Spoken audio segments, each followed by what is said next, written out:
Hi hello नमस्कार मैत्रिणींनो, मी आहे अर्चना. माझ्या अर्चना ब्लॉग्समध्ये आपल्या सगळ्यांचं स्वागत आहे.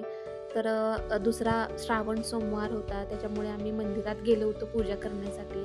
तर तर चला, घरी तर पूजा केलेलीच आहे, पण मंदिरात जाऊन पूजा केली ना खूप छान वाटतं, प्रसन्न असं वाटतं. तर त्याला जास्त गर्दी पण नव्हती. तर चला, पहिल्यांदा महादेवांना जल अर्पण करून घेतली.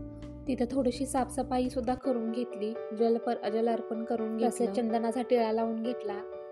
असे 3 बोटे ओढून त्याच्यावरती ओम काढलं. तर तसेच आजूबाजूला चंदनाचे टिळे पण लावले.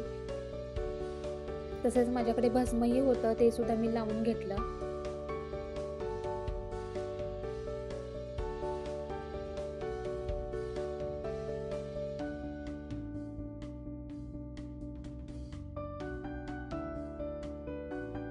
बेलाचं पान वाहिलं. बेलाचं पान हे खूप महत्त्वाचं आहे आजच्या दिवसासाठी. तर माझ्याकडे गजरा पण होता, तर गजरा, फुले हे सगळं अर्पण करून घेतलं.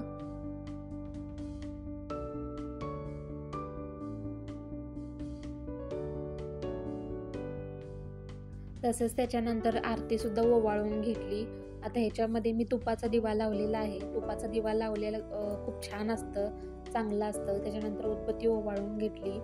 आता इथं प्रसादासाठी मी शाबूची खीर आणली होती आणि एका ह्याच्यामध्ये तूप आणलं होतं. ते नैवेद्य मी दाखवला.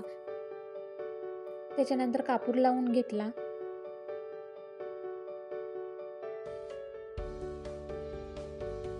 तर अशी ही पूजा संपूर्ण झालेली आहे. आणि असं मनसोक्त पूजा करून मिळालं ना तर खूप छान वाटतं, मनाला प्रसन्न असं वाटतं. त्या मंदिरातून बाहेर यायलाच नको वाटतं, तिथंच बसून राहावं असं वाटतं. खूप छान अशी पूजा झाली. तर अशी माझी पूजा झालेली आहे. चला तर भेटूया पुढच्या ब्लॉगमध्ये. व्हिडिओ कसा वाटला नक्की कमेंट करून सांगा, शेअर करा आणि सबस्क्राईब करा. थँक्यू.